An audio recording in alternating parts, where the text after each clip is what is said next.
여러분 스스로나 아니면 자식들이 다윗처럼 살기를 원하십니까? 그러한 선택이 주어진다면 받아들이시겠는지요? 저 같으면 조금 이모저모로도 곰곰이 생각해 보겠습니다. 다윗은 위대한 인물임에 틀림없지만 인생살이로만 본다면 별로 그렇게 행복했던 사람이 아니기 때문입니다. 여러 가지 점에서 그렇습니다. 그는 우리가 보통 얘기하는 성군이 아닙니다. 성군. 세상에 성군은 없습니다.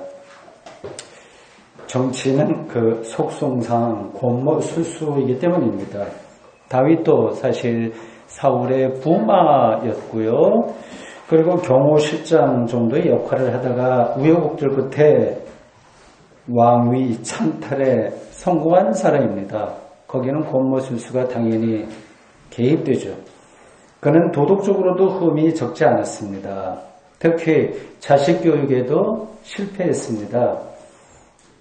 아들 압살롬이 반역을 일으켜서 자기 아버지를 역적모의한 거예요. 다윗이 왕으로 있는데 야반 도주하듯이 다윗은 도망 다녀야만 했습니다. 여러분들이 잘 알고 있는 내용이죠. 소위 왕자의 남으로 인해서 자식들끼리 고륙상쟁도 마다하지 않았습니다. 다윗은 밧세바의 아들인 솔로몬을 편애했습니다.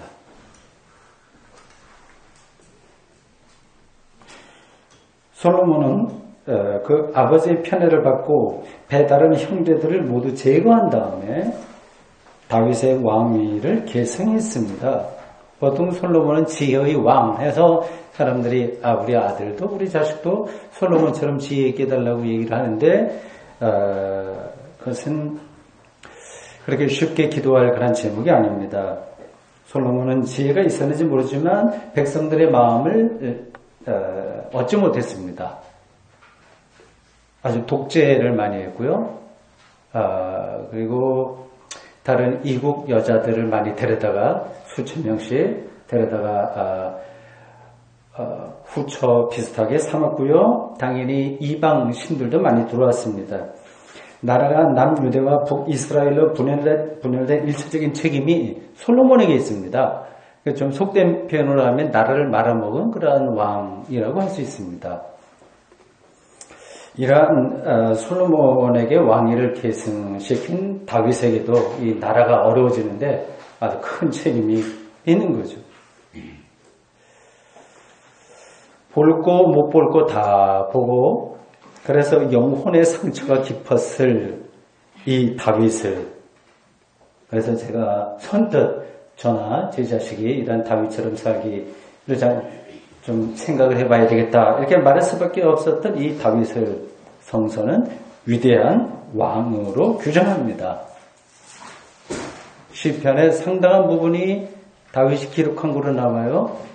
아주 그 영성이 깊었던 사람으로 나옵니다. 이스라엘 왕조의 역사를 다루고 있는 사무엘 상하, 사무엘 상하, 열왕기 상하 이게 이스라엘의 역사를 다루고 있는데 거기에 상당한 부분이 대부분이 다윗을 다루고 있습니다. 그 이스라엘 역사에서 다윗이 차지하는 비중이 절대적이다. 그걸 가리킵니다. 신약 성경도 다윗을 높게 평가해요. 신구약을 이제 다 통틀어서 그냥 위대한 왕 그리고 신앙적으로 좋았던 사람으로 얘기를 합니다. 예수님이 다윗의 후손이라고 하는 사실도 신약 성서가 강조하죠. 그리고 고대 교부들은 이 다윗을 그리스도 예수의 예표로 이렇게 설명하기도 했습니다. 여러 가지 약점이 많았던 이 다윗을 신구약 성서와 교회의 역사가 이렇게 아주 위대하고 높은 인물로 여기는 이유가 뭘까요? 거기에는 그럴 만한 이유가 있습니다. 오늘 설교 본문인 사무엘상 16장 1절에서 13절에 그 대답의 단초가 나옵니다. 오늘 우리는 그게 뭔지를 보려고 합니다. 다윗 이야기는 지금부터 3000년 전 이야기입니다. 까마득하죠. 뭐 정도전이다, 뭐 이성계, 이방원 이러한 우리 역사 인물들 드라마틱한데 그건 그렇게 오래된 게 아닙니다. 한 600~700년 정도 됐나요? 그러나 이 다윗 이야기는 3000년 전 이야기입니다. 당시 고대 이스라엘은 부족 시대에서 부족 시대에서 왕정 시대로 변화되는 과도기였어요. 인류 역사의 흐름이 그렇게 있지 않습니까? 시족 사회에서 부족 사회, 왕정 시대, 민주 사회 이렇게 봉건 시대를 거쳐서 오는 것처럼 그 유대에도 비슷한 과정을 거쳤습니다. 부족 사회에서 이제 왕정 시대로 건너오는 과도기였습니다. 당시 이스라엘을 대표한 인물은 사무엘이에요. 이 사무엘은 제사장이자 예언자이며 사사였습니다. 아주 독특한 역할을 한 그런 인물입니다. 이스라엘의 전권을 손에 쥐고 쥐락펴락 그렇게 하던 사람이었습니다. 그는 왕을 세워달라고 하는 백성들의 요구를 처음에는 거절했지만 그러나 더 이상 하지 않으면 밀란이 날 것 같은 위기를 느꼈는지 왕을 세웁니다. 심사숙고해서 아주 잘생기고 키도 크고 믿음직스러운 사울을 왕으로 세웁니다. 이 사울이 이스라엘의 초대 왕입니다. 사울을 왕으로 세운 다음에 이제 사무엘은 종교적인 영역만 맡게 됐고 사울이 정치적인 영역을 맡게 된 거예요. 그러니까 종교와 정치가 분리되는 그 시대였습니다. 시간이 흐르면서 사무엘과 사울의 관계가 악화되었고 결국 사무엘은 사울을 배척하고 안 되겠다. 저 친구와는 같이 일을 못하겠다 생각해서 다른 사람을 왕으로 세워야 되겠다고 결심을 합니다. 그는 사무엘은 이제 그것이 왕을 갈아치우는 거가 하나님의 뜻이라고 판단한 거예요. 물론 성서는 그것이 하나님이 사무엘에게 이렇게 명령한 걸로 나오는데 같이 엮여 있습니다. 그런데 그런 결심을 밀고 나가는 것이 그렇게 쉬운 일이 아닙니다. 이미 왕은 이 사울이거든요. 그러니까 모든 주도권을 가지고 있습니다. 만약 다른 왕을 세운다고 한다면 이게 반역이잖아요.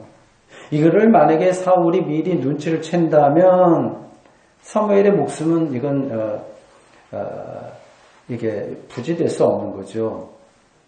살아남을 수 없었습니다. 그래서 사무엘은 이 일을 아주 비밀스럽게 진행했습니다. 하나님과의 대화 형식으로 진행된 이 이야기가 본문 2절과 3절 전반절에 다음과 같이 나오고 있습니다. 사무엘이 이르되 내가 어찌 갈 수 있으리까? 사울이 들으면 나를 죽이리이다 하니 여호와께서 이르시되 너는 암송아지를 끌고 가서 말하기를 내가 여호와께 제사를 드리러 왔다 하고 이세, 그 동네에 사는 이세를 그 제사에 청하라. 사울의 눈을 속이고 새로운 왕을 옹립할 수 있는 묘책이 나온 겁니다. 사무엘은 베들레헴으로 갔습니다. 이 베들레헴은 예루살렘 인근에 있는 마을로서 예수님의 출생지로도 알려져 있어요. 알고 계시죠? 그 예수님의 출생지라고 하는 이야기는 마태복음하고 누가복음이 전합니다. 특히 누가복음은 이 베들레헴을 다윗의 동네라고 지칭합니다. 그러니까 예수 그리스도의 출생과 다윗과 이렇게 신학 성서기자들이 연결해서 본 거죠. 누가복음 2장 11절입니다. 베들레헴에 사는 원로들은 이 사무엘이 오는 걸 보고 두려워했다고 합니다. 사무엘의 카리스마에 그들이 주눅이 든 거죠. 자칫하면 이제 징벌을 내릴 수 있으니까요. 사무엘은 그 원로들을 안심시켰습니다. 나는 벌을 주러 온 것이 아니라 평화를 전하러 왔다. 제사를 지내러 왔다. 이것은 마을의 축제이기도 합니다. 제사와 축제는 같이 가요. 그러니까 너희들 다 오고 특히 당신 동네에 사는 이세와 이세 가문이죠. 이세와 아들들을 다 제사에 오도록 해라. 그렇게 말했습니다. 그 진행되는 상황은 여러분들이 잘 아시기 때문에 제가 일일이 설명하지 않겠습니다. 사무엘은 이세의 아들들을 면접했습니다. 간단히만 설명해요. 쭉 하나하나 이제 짚은 거예요. 신입사원을 뽑듯이 비서실장을 뽑듯이 한 사람 한 사람 면접을 받습니다.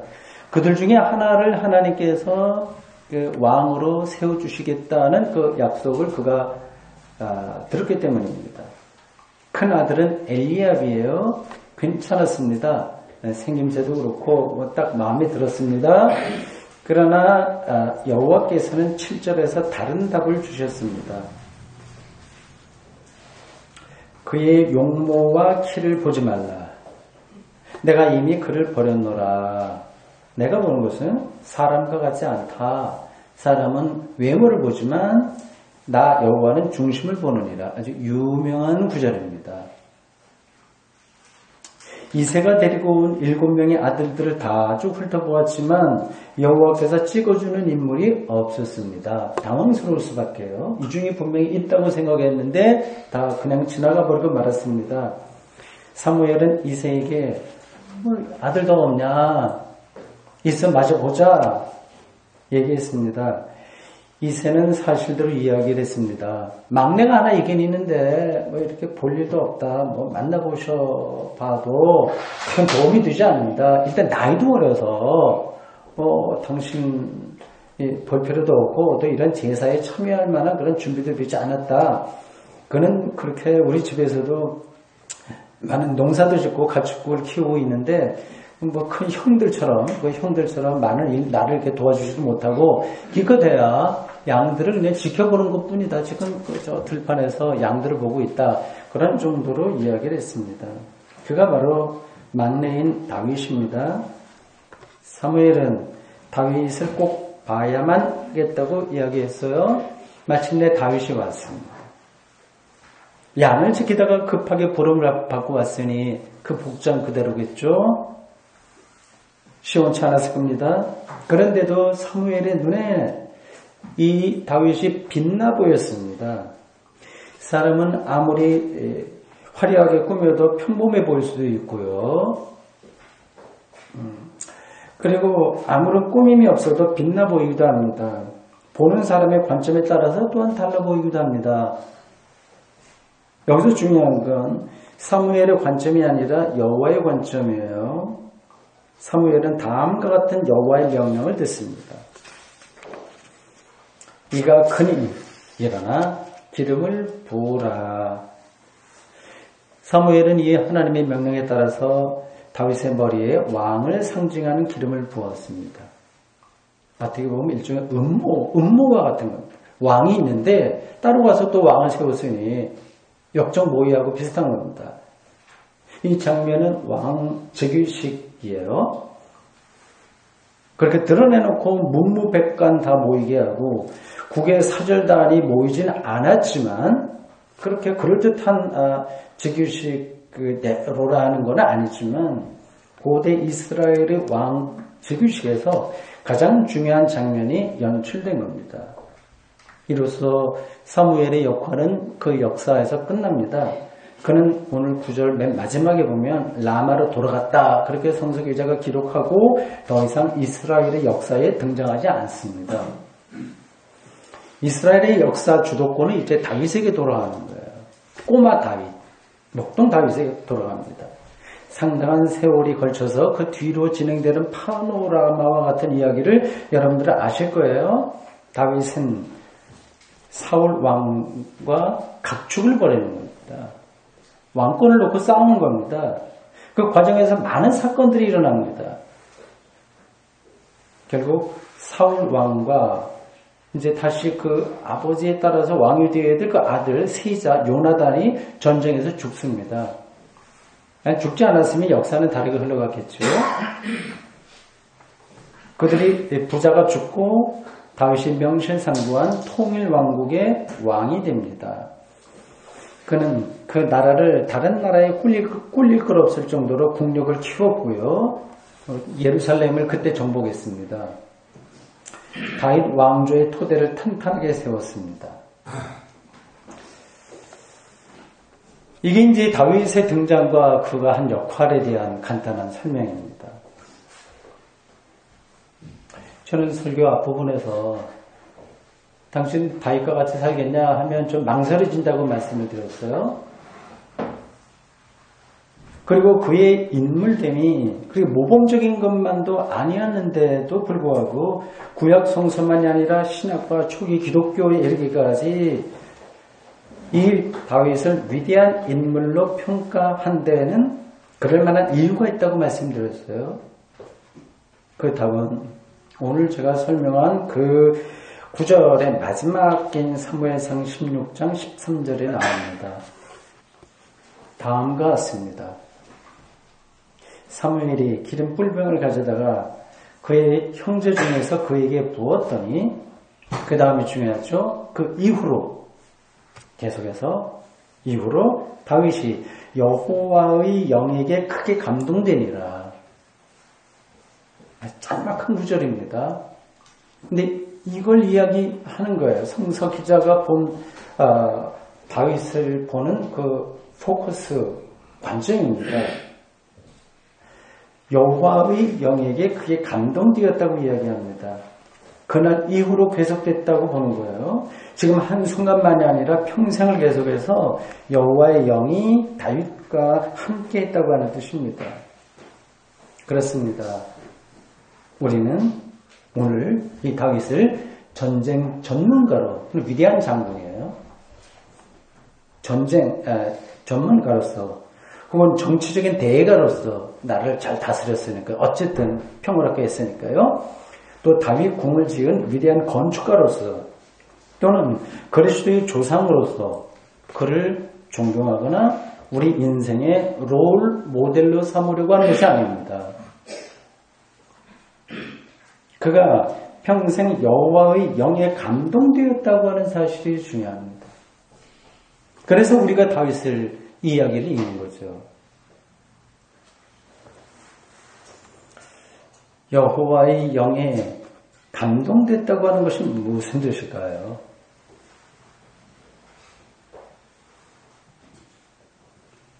오늘 본문을 다시 한번 머릿속에 그려보십시오. 사무엘의 물병에 담은 뿔병이라고 그랬어요. 이 뿔로 된, 그러니까 소나 양의 뿔을 이제 잘라서 그 안에 있는 걸 파내고 이렇게 액체를 담는 그런 그릇으로 사용되던 고대 유대인들의 그릇의 하나였습니다. 아마 우리 동양에서도 그런 그릇들이 제법 있었겠죠. 다윗에게 그 안에 든 기름을 부었습니다. 세례 때 목사가 그 세례를 받는 사람들에게 세례 물을 붓는 것하고 비슷합니다. 이런 것만 본다면 이 기름 붓는 의식을 통해서 여호와의 영이 그에게 임한 것처럼 보입니다. 그럴 수도 있어요. 이건 하나의 종교적인 세리머니였어요. 사람의 영혼, 그의 중심은 이런 종교적인 세리머니를 통해서 각성될 수도 있기 때문에 그렇게 말할 수도 있습니다. 또 우리 일상에서도 결혼식이라고 하는 것도 일종의 세리머니 아닙니까? 그런 걸 통해서 두 남녀가 더 깊은 사랑을 경험할 수 있는 것하고 비슷합니다. 그러나 이러한 세리머니에 어떤 주술적인 능력이 있는 건 아닙니다. 양을 지키던 목동에 불과했던 다윗이 이게 중요한 건데요. 여호와의 영에 그 이후로 감동되었다고 하는 이 말은 그 기름을 붓는 그 사건 자체에 의미가 있는 것이 아니라 이 다윗의 평생에 걸친 삶에 대한 총체적인 평가입니다.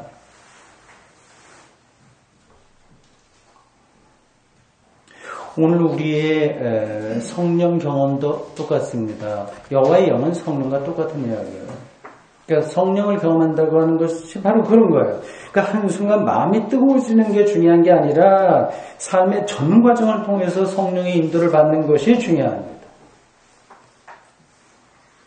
이렇게 여호와의 영, 즉 성령의 인도를 우리가 평생 받을 수 있다면 우리 하나님을 믿는 사람으로서는 더 이상 바랄 것이 없겠죠.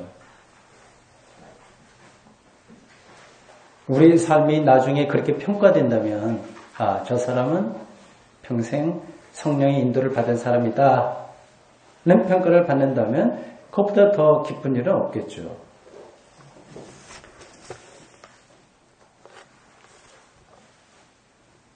어떻게 하면 이런 일이 가능할까요?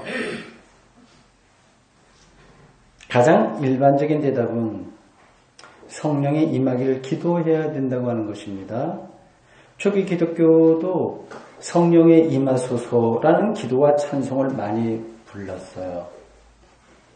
현대 기독교인들도 성령을 부어달라고 발버둥을 치듯이 기도하기도 합니다. 이러한 태도가 중요하기는 하나 이것보다 더 우선적인 것은 성령이 누군지를 아는 일입니다. 알면 임하는 거거든요. 모른 채 구하면 성령이 아니라 악령에 사로잡힐 수도 있습니다. 성령과 악령은 종이 한 장 차이예요. 두 가지 면이 있습니다. 같이 능력이 비슷하게 나타납니다. 소위 은사 운동의 차원에서 성령을 원하는 사람들도 있어요.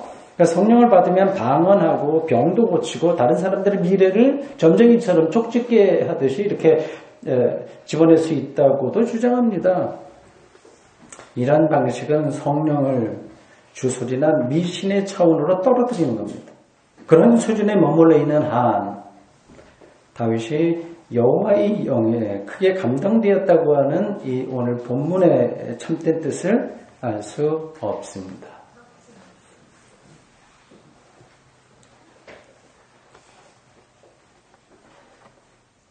성령의 인도를 받는다고 하는 것, 성령의 임재를 경험한다고 하는 것은 하나님의 뜻이 무엇인지를 살피고 그것을 분별하고 그 뜻을 따른다고 하는 것입니다. 예수님의 말씀을 빌리면 하나님 나라와 그의 의를 구하는 것, 그것입니다.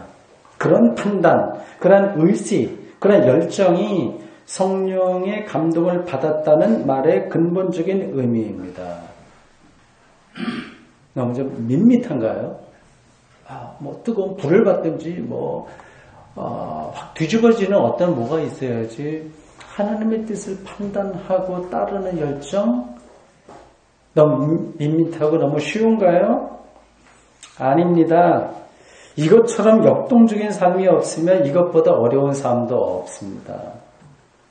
이건 그냥 되는 일이 아닙니다. 구도와 수행의 차원에서 삶을 생각하지 않으면 하나님의 뜻에 관심이 아예 가지 않습니다. 교회를 아무리 열심히 한다고 하더라도 그것 자체가 하나님의 뜻을 따르는 것하고 일치되는 건 아닌 거거든요. 교양과 인격을 갖춘 사람으로서 나름대로 존경을 받을 수 있지만 그것 이상을 생각할 수 없습니다. 상식적으로 생각하거나 인격적으로 생각한다고 해서 그것이 하나님의 뜻은 아닙니다.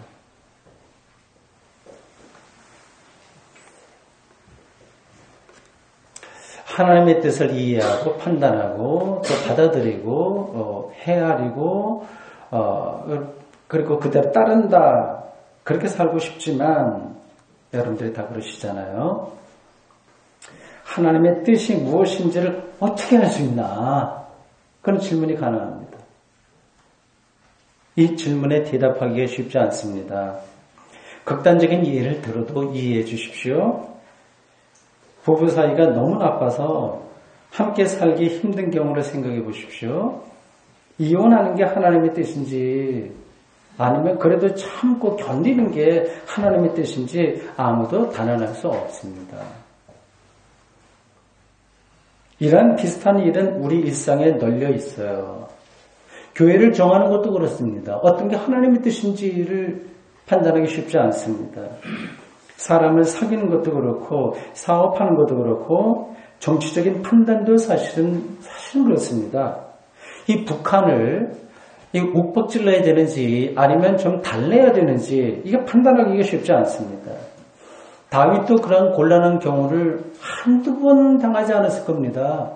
그 사울과의 경쟁과 주변 나라와의 관계 속에서 말이죠. 하나님의 정확하고 구체적이고 실증적인 뜻을 찾는다고 하는 게 사람으로서는 근본적으로 불가능합니다. 일단 이게 전제됩니다. 그것은 우리 자신도 아니고요. 우리가 할 수 있는 일도 아니고 제3자도 아니고 우리보다 우리를 더 잘 아시는 성령만이 할 수 있습니다. 그래서 우리는 그분의 판단에 모든 걸 맡기고 살아야 됩니다. 일단 이런 것들이 전제되고 있어요. 하나님의 뜻을 우리가 딱 꼬집어서 이거다 말하기가 우리의 인식 자체가 그렇게 한정적이라고 하는 뜻입니다.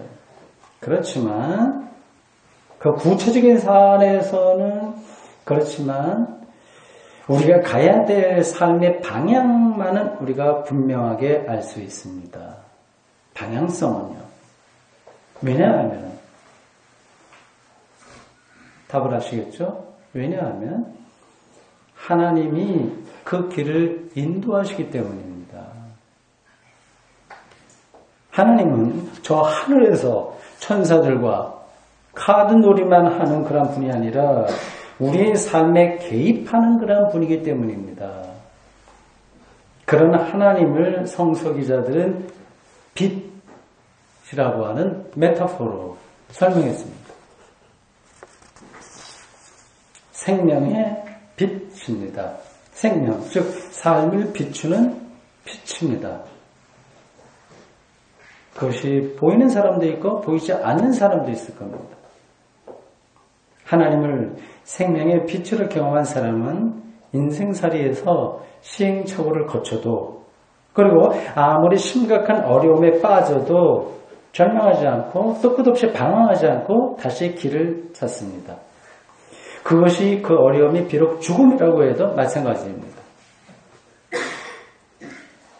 그래서 다윗도 시편 23편에서 여러분들이 잘 알고 있는 암송하고 있는 그 시편에서 여호와는 나의 목자시니 하면서 내가 사망의 음침한 골짜기로 다닐지라도 두려워하지 않는다. 노래할 수 있었습니다.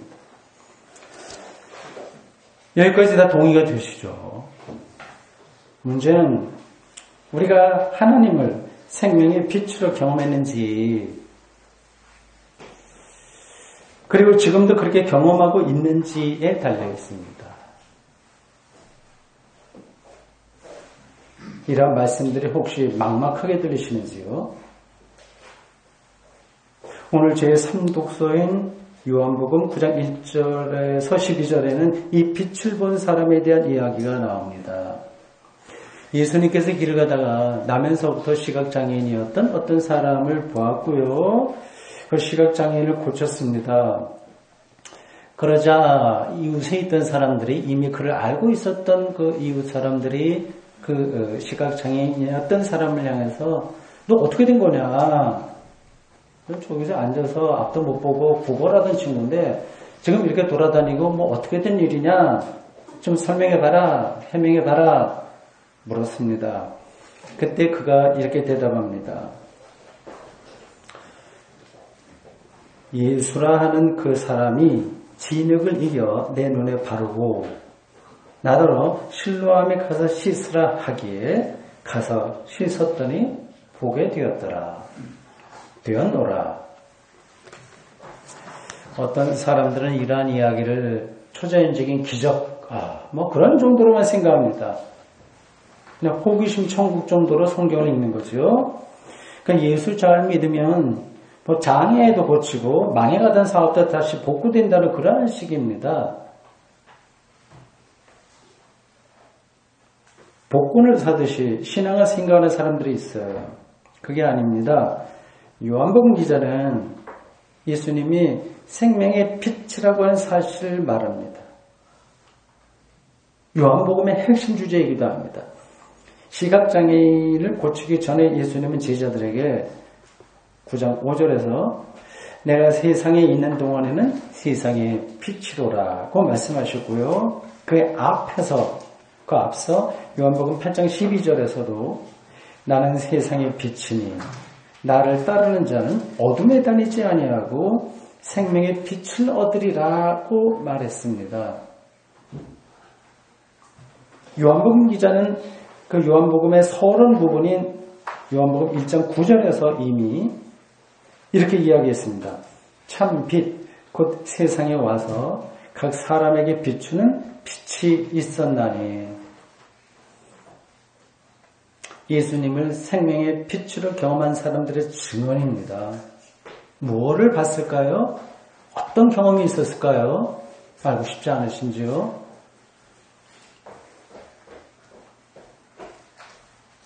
우리는 이 요한복음의 증언이 진리라고 믿는 사람들입니다. 예수님이 생명의 빛이기에 예수님을 통해서 우리는 생명의 길을 알게 되었습니다. 이 사실을 알고 믿는 사람이 여호와의 영, 즉 성령에 크게 감동된 사람입니다.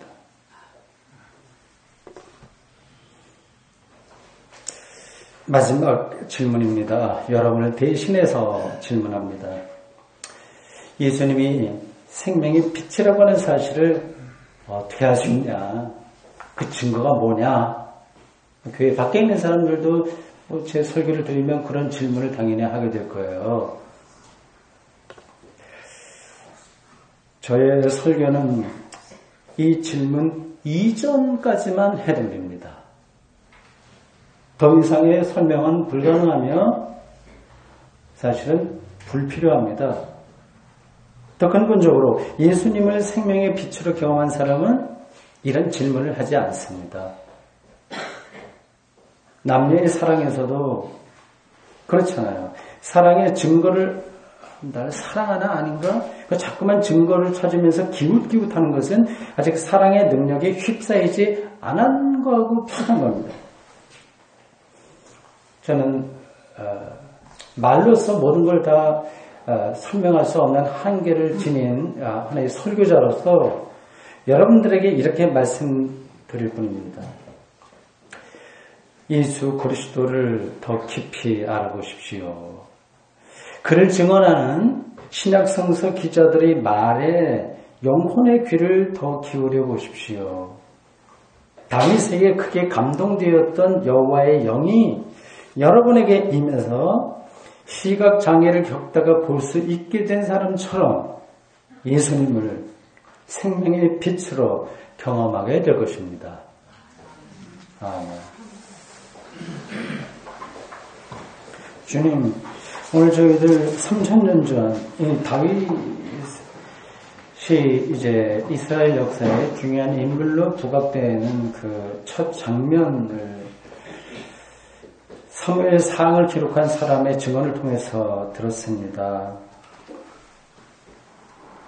그에게 임했던 한평생 여호와의 뜻을 따라 살았던 삶에 대한 평가로서 그 여호와의 영이 함께했다는 그 증언처럼 오늘 우리는 예수 그리스도 이후로 예수 그리스도를 통해서 참된 생명의 빛을 본 사람입니다. 고맙습니다. 아직 그 빛을 환하게 느끼지 못한 이들이 있다면 성령께서 도우시사 예수 그리스도를 통한 부활과 종말과 궁극적 생명의 빛에 더 휩싸여 살아가도록, 그리고 그것이 삶의 유일하고 최종적인 방향일 수 있도록 인도해 주십시오. 예수님의 이름으로 기도합니다. 아멘.